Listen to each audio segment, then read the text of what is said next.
Hey! Tambala na! At eto na sila, ang nag-iisang masugid na tagahanga ni Nicole Yala. Chris Chuper! Kasama ang nag-iisang die-hard fan ni Chris Chuper. Nicole Yala! Mula sa Mahiwagang Burnay, ang kwento.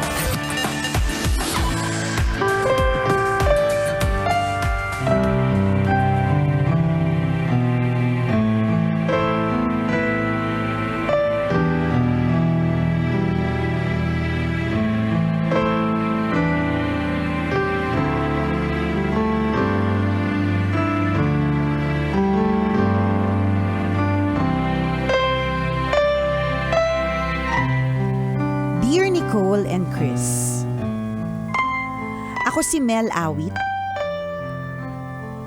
Pakidahan-dahan lang ang pagbigkas para hindi maging may lawit. Melawit. Totoo naman din pero... Di ba namin napansin mo din, Oo di ba? nga eh. Diniin mo pa. Diniin mo pa eh. Totoo naman din pero may kurot pa din kasi sa puso. Anyways, is ako sa libo-libong tambalanista na napapasaya ninyo since 2006. Sumulat ako para ibahagi ang aking pagmamahal at pagpupugay sa aking ama. Ang sulat kong ito ay para din sa lahat ng magigiting na ama na ginagawa ang lahat ng makakaya para sa kanilang mga anak at pamilya. Hindi perpekto ang tatay ko. Dahil pusong babae ako na natrap sa katawan ng lalaki, pinagdaanan ko ang mapapait na karanasan kay Papa while growing up. Yung mga damit kong pambabae, ginawa niyang basahan. Kapag nakikita niya akong nagpapahid ng cream sa mukha or naglo-lotion sa katawan, palagi niyang sinasabi, "Hindi ka naman liligawan ng lalaki." Ngayon namang nagtatrabaho na ako, tuwing jobless ako or ayokong gamitin ang lisensya ko sa pagtuturo, bukang bibig niya ang wala daw akong pangarap. Hindi niya kasi alam na sa totoong buhay, hindi madali ang pagiging isang guro. Pangarap niya kasing maging teacher dati. Masakit man at tagos sa buto kung magsalita ang tatay ko, hindi ko yon dinamdam. Pasok sa kanang tenga, labas sa kaliwa. Mas nangibabaw sa akin yung unconditional love na ipinapakita niya sa amin araw-araw. Kahit graduate na ako, pinaghahanda niya pa din ako ng baon sa trabaho. Pinagluluto niya ako ng mga paborito kong ulam tulad ng buttered shrimp, adobo, at iba pa. Pinaglalaban niya ako kapag tambak na ang maruming damit ko at hindi ko na kayang labhan. Kapag may sakit ako, siya ang nagkukusang bumili ng gamot ko. Kapag wala akong pera, gumagawa siya ng paraan para may maibigay sa akin. Sa kabila ng lahat ng ito, walang hinihiling na kapalit ang tatay ko. Kapag may okasyon nga at tinatanong namin kung ano ang gustong regalo, wala siyang hinihingi. Wala kasing kaarte-arte sa katawan at napakasimple. Walang bisyo kahit alak o sigarilyo. Kapag sweldo, kahit magkano lang ay abot namin sa kanya, hindi siya nagrereklamo.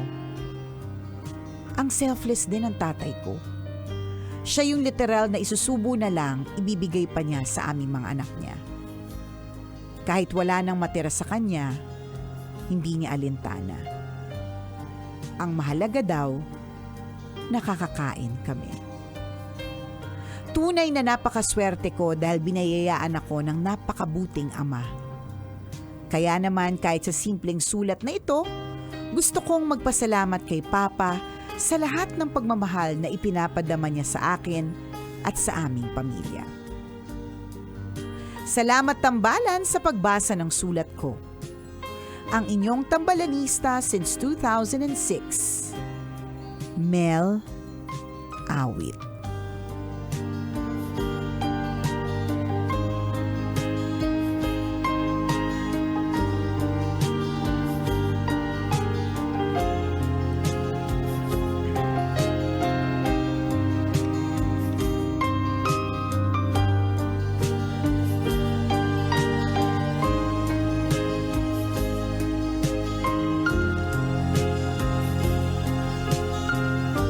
Yung bagay na bagay yung music sa umuusok sa gilid natin. Oo nga. Nasa spa. Meron kasi kaming pausok dito sa gilid eh. Yung Ewan ko pausok napansin na nyo pag naka-zoom out sa amin. Oo, may mga pausok po kami dito sa pagilid. Kasi po, yung mga DJs po kasi ng Love Radio, mga amoy pawis po kami lagi pag dumadating dito. Amoy araw, ganyan. Paano po yung iba nagko-commute, yung iba po apakalayo po ng parking. Oo. Rojas Boulevard na po. Nagdala pa ng kotse. Ross Boulevard naman halos yung parking. Nakakaloka. Pagdating dito, amoy araw pa rin. Oo, kaya kailangan may mga pausok na mga pabango. Yan. Tapos bagay na bagay yung background music, di ba? Nakaka-relax. Sa mga pausok, yan. Yan, parang diba? spa. Yes! O, ganon. Alam mo, Mel, thank you sa pag-share ng iyong kwento tungkol sa iyong tatay. Napakarami nating mga kwento tungkol sa ating mga ama, 'di ba? Yes. Lahat tayo may mga kanya-kanyang kwento tayo tungkol sa kanilang mga paghihirap, 'di ba? Yung kanilang mga struggles, yung kanilang mga stress, 'di ba? At Yes. lahat ng mga sacrifices na ginagawa for the whole family, 'di ba? Kaya mabuhay po ang mga tatay, mabuhay ang mga papa, ang mga pudra. Yan, mabuhay po kayo Mga lahat. tatay, mga daddy, mga Yes, papa. correct. Diba? Mga papi. Totoo yan mga kaibigan. Ang maganda sa kwento ni Mela. Mel Awit. Ni Mel Awit. Yan, Ni Mela, 'di ba? Bagamat naka-experience siya ng hindi maganda sa kanyang tatay, 'di ba? Na magnify pa rin yung kagandahan. Correct. 'Di ba? Magnified yung strength or yung kagandahang loob and yung selflessness ng kanyang tatay sa Tama. buong pamilya nila. Sa true. Akala ko nga kwento ng Malupit na tatay. oo, correct, pang-abuso Oo. or ano. Tapos biglang ang ending, pak pala si tatay, 'di ba? At isa itong pagpapatunay na wala pong perpektong ama at walang Yes, perpektong yes. ina. You do not expect na parang they're always in a good mood, na okay lagi yung takbo ng pag-iisip nila. Kami bilang mga magulang kami ni partner, ang dami mga moments na sabaw kami. Ang dami mga moments na wala po kami sa mga sarili po namin. Everyday nga sa radyo ganun eh. Pwede syempre, nadadala din namin sa bahay yun. So, ibig sabihin, Hindi lang nahalata. Oo, correct. Pero maraming pagkakataon na parang, ano ginawa natin? Tama, di ba? May mga yung hindi moments. ka confident sa nangyari. Correct. No? Or may mga, kaya din may hindi ka rin nag-confident sa pagiging magulang mo. Oh. Yung parang, ang dami naming pagka-question sa aming mga sarili. So sa madaling salita, 'di ba, yung katulad nga ng observation natin, partner na nagsimula sa may mga pasigaw-sigaw si papa, ganyan, pero in the end hero pa rin naman pala si tatay. Ganun po talaga yung mga magulang. Kaya wag ka mag-expect na magiging perpekto sila, na sa lahat ng oras okay sila. May mga times talaga masungit sila. Totoo. May mga times na sobrang higpit sila. May mga times na magugulat ka kasi wala silang reklamo. Alam mo 'yon, may mga ganun talaga may mga saltek na hindi mabait pero may saltek, 'di ba? May mga ganon eh. Ang cute nga ng tatay mo nung kinuwento mo na siya pa rin yung nag-prepare ng baon mo kahit may Correct. trabaho ka na or nung college ka. Di ba ang cute lang nung idea na yon, na picture bigla namin sa mga isip namin kung paano gumigising yung tatay mo na maaga para Tama. ipaghanda ka ng baon. Tsaka sana all buttered shrimp, Oo, 'di ba? shala. Mayaman. Di ba? Kami nakakakain lang kami ng buttered shrimp Kapag ka libre, 'di ba? Sa mahal kasi true. ang kilo ng hipon. Oo, yung Tapos bibili ka pa ng butter. Kaya nga, hindi Oo. kami magluluto na parang on an ordinary day. Oo. Dapat may okasyon, mga tatlo yung may birthday sa bahay, ganun. Tapos pinagsama-sama yung okasyon. Ganyan, oo. Totoo. O ikaw, pinagluluto ka ng buttered shrimp. Ang ganda, cute, 'di ba? ang cute ng tatay Meron mo akong doon. meron ako napanood na sobrang touching na video din. Ano siya, ilang seconds lang na clip. Parang sinasabi niya doon na kahit matanda na ako, sinusundo pa rin ako ng tatay ko araw-araw. Diba? May ganun eh. May ganun na kahit ang tanda niya, na kita mo dun sa video partner na yung nakaupo yung tatay sa tabi, may hawak na plastic. Ganun. Yung hindi nakaporma, simpleng-simple simple lang kasi manunundo lang. Yung making sure lang na okay siya. O kaya may dalang payong. Yung alam niyang Diba? parating na yung anak niya at umuulan. Sweet nun. Diba? Tapos may dalang payong. Yung gano'n. Yun yung mga yung mga little things that are actually big things. Yes, Oo. yes. At yun din ang paalala natin sa mga magulang, no? Minsan akala natin kailangan gumawa tayo ng mga grand na mga pangmalakas sa mga moves. Pero meron lang pala tayong mga ginagawa na para sa kanila malalaking bagay na pala yun na hindi nila makakalimutan. Totoo yun. At saka yung mga pagkakataon na minsan hindi natin naiintindihan kung bakit nagagalit sa atin yung mga tatay natin o yung mga nanay natin. Di ba? May aaring at that particular point in time, meron silang gustong iparating sa atin na hindi natin naiintindihan. Correct. Di ba? Ako naalala ko lang bigla na ang nakita ko lang na parang pagmamalupit siguro kung sasabihin natin yung nasinturon ako ng tatay ko minsan eh. Okay. Oo. That time, syempre, isip ko, sinaktan ako, nagalit ka rin, di ba? Common reaction, ba't ako pinagalitan? Ako, nagalit ako, bakit mo ako sininturon? Di ba? Nung lumaki ako, saka ako naintindihan pala, bakit nagalit sa kanyang tatay ko? Kasi maghapon akong nawala. Oo. Di ba? Ikaw ba naman, Diyos ko Lord? Di ba? Sinong nanay at tatay ang hindi mapapakali nun? Umalis ako ng umaga, ang paalam ko, sisimba kami ng mga pinsan ko, bumalik kami hapon na. Tingnan mo yun. Nung time na yun, Oo. walang cellphone. Yes. Walang way para masabi mo kung nasaan ka, na okay ako. 7 years old lang ako noon. Pambira. Kung ako yung tatay mo, partner, gagawin ko yung ginawa ng kapitbahay namin, tinali kita sa poste ng Meralco. Under the Diba? init na araw, talagyan kita ng maraming mga gagamba. Ako pa yung alam mo, tanda Ikaw ko. pa yung mayabang. Ako pa yung Galit. bakit mo Oo. ako sininturon? Wala naman akong ginawang masama. Unaware ako na meron akong ginawang mali na kinitaranta ng mga magulang ko. Nahanap pa na sila ng hanap sa bahay ng mga pinsan ko. Wala kami nung pinsan Sipin ko. mo yun, partner. Kasi naliligo kami sa ilog. Correct. Mga ganon.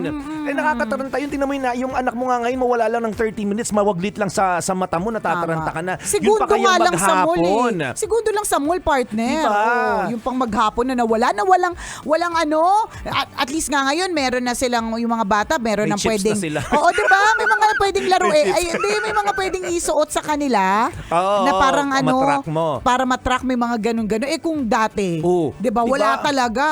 Nasa si Totoy, nasa yung Oo. anak ko. Tapos pinuntahan na sa mga bahay ng pinsan ko, wala kami. Yung pala, nasa ilog lang kami. And at that time, syempre hindi ko naiintindihan yung galit ng Tatay mo. nanay, ng tatay ko. Ang naisip ko lang, sininturon ako.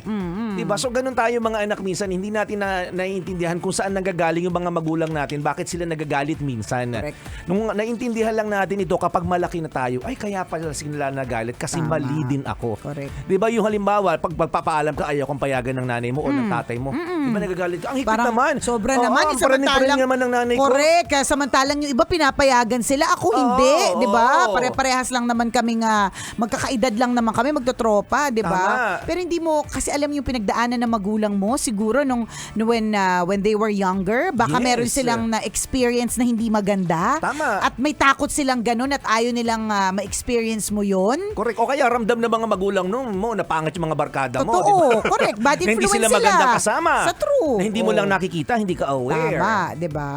Ganon.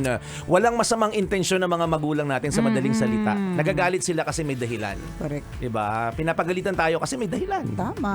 Oh. Kapag example dito kay Mel, kapag sinasabing wala kang pangarap, siguro, alam mo, hindi naman sa sinasabi talagang walang pangarap na yun lang talaga yun na Oo, oo. walang kwenta, wala eh. Oo. Ang sinasabi niya lang is, baka meron ka pang pwedeng gawin para mag-level up kasi in the end, ang Yes. iniisip niya lang talaga, mas bumongga ka pa. Correct. Ang Diba? perspective doon, may pangarap kasi sa iyo yung tatay mo Oo. at dapat magpursigi ka rin. Ganun. Diba? Ganyan ang mga yan yung mga wish ng mga magulang. Tama. Maging okay yung kanilang mga anak, 'di ba? Yun na talaga yun eh. When you become sabi nga 'di ba, when a mother is born, when a child is born, a mother is also born. Ganun din, when a child is born, a father is also born. Kasi kung dati, sarili mo lang yung iniisip mo, nung nagkaroon ka ng anak, biglang you are responsible for another human being. Agree. Hanggang paglaki niyan. Totoo 'Di ba? yun. So ibig sabihin nito, kapag ka natatarantaya, nagagalit, may pasinturon, may palubid, pa-hanger, 'di ba? may pa-dustpan. Correct.